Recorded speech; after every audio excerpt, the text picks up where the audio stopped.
I'll go ahead and put the fastest lap here. You can watch that, or you can skip forward to my thoughts.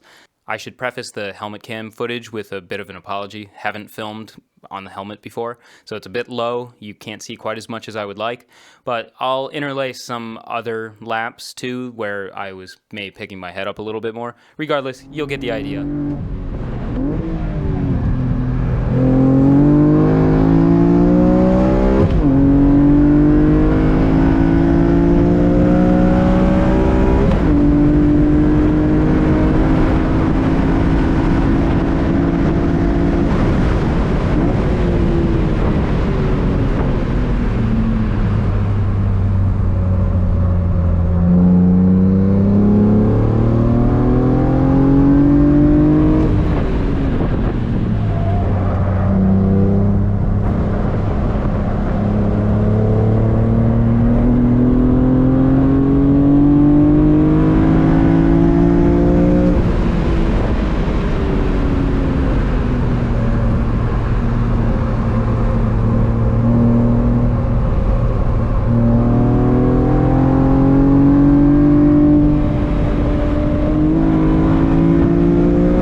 So there's obviously all sorts of areas where I could have improved.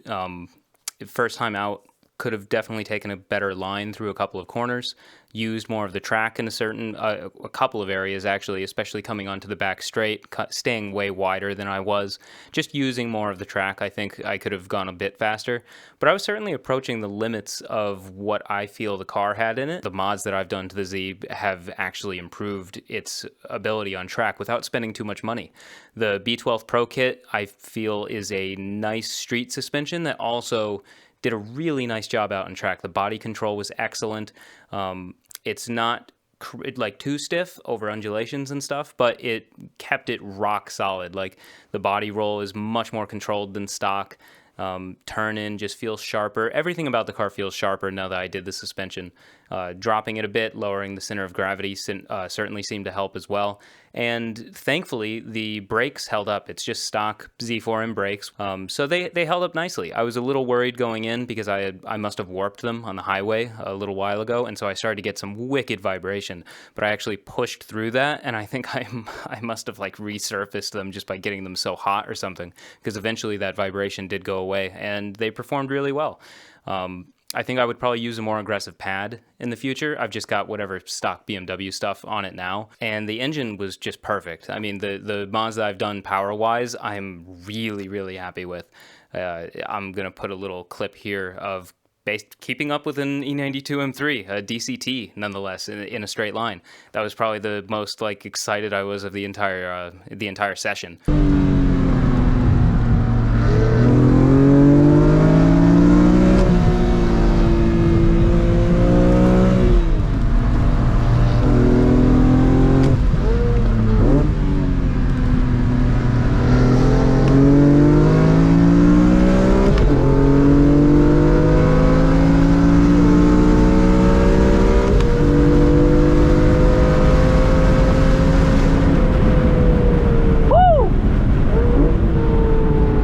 I was expecting to just get kind of dragged down the straight by that thing, and it could not get away from me. And so that was really, really satisfying. It made me feel good about the power mods that I've done with my car. It's the right amount of power. For me, I think around 300-ish wheel in a car that size, geared the way that it is, it was a perfect amount of power for that track. I didn't need to be going any faster down the back straight. I was already hitting like 110, 120, pushing pretty hard, and I don't need to go faster than that. It was plenty of car to have fun, and I don't think I would do a whole lot else. The only thing that I really was disappointed with was the performance of the seats. You just slide around way too much, and that really hampers your ability to control the car when you're like in the center of the car hanging on for dear life while you're going through like a cambered like high-speed corner. It just doesn't make any sense. And by the end of the day, I was just wrecked. Like my back was destroyed, my legs were sore from holding myself. So if I was going to use this car on track a lot more, I think I'd try to figure out a way to get a different seat in there. But that was really my only complaint with the car. I feel it did really well.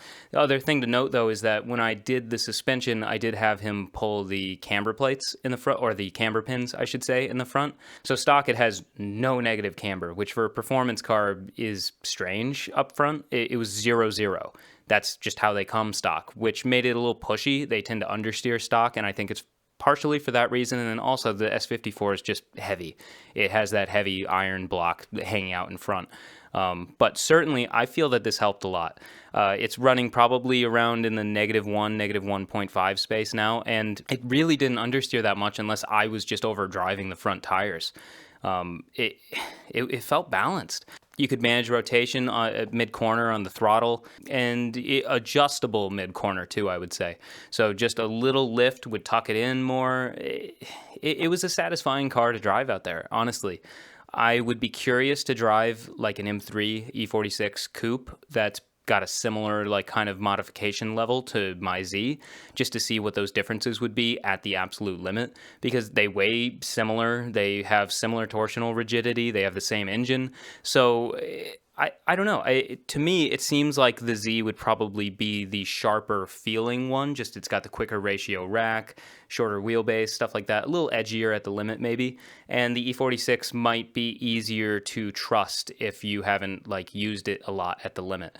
The Z, I'm glad that I did those autocross sessions early on, and I've gotten so comfortable with the car because it's a little edgier than the M3. The M3 is a little smoother the way that it steps out, whereas the Z can really kind of snap if you do something wrong.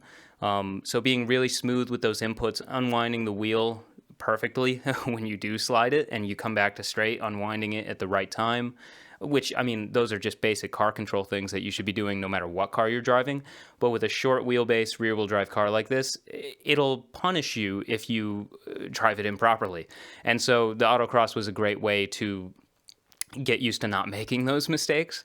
And so the car did nothing that surprised me, honestly. Even like through a very high speed, like probably 85, 90 mile an hour corner in third gear, did a big lift. It was a mistake mid-corner. I came in too hot, loaded up the front, did a big lift, and the whole thing stepped out. So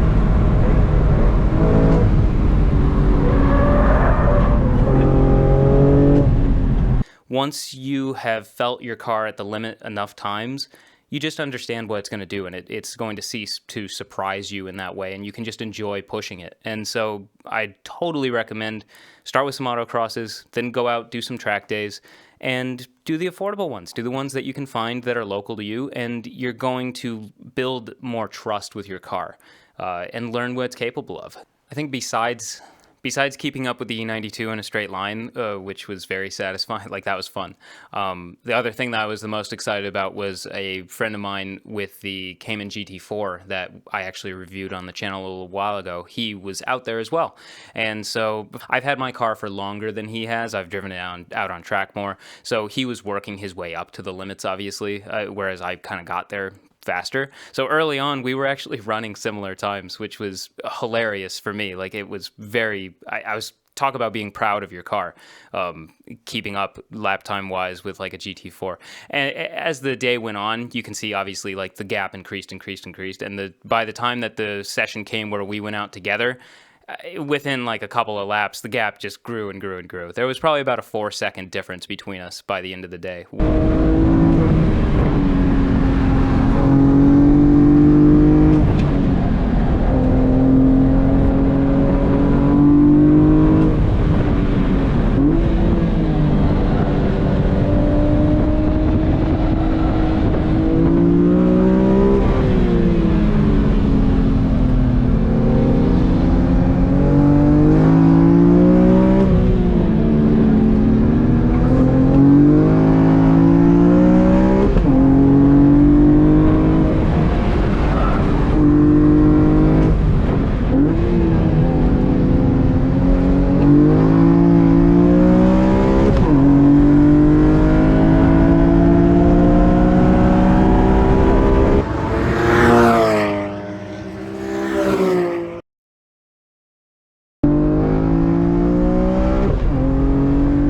there's way more time in that car, certainly, as he builds confidence, whereas I might find maybe a second or two just by my own personal improvements, but I was getting close to what my car was capable of. It's fun to see what your car can keep up with, certainly when there's so much like really heavy artillery out on the track. I mean, the GT3 RS was running insane times.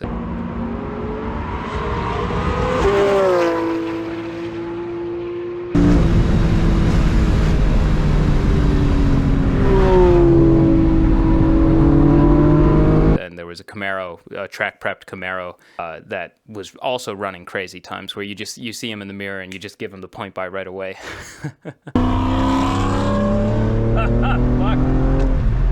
But overall, I'm really happy with how the car did. I mean, fourth for the day.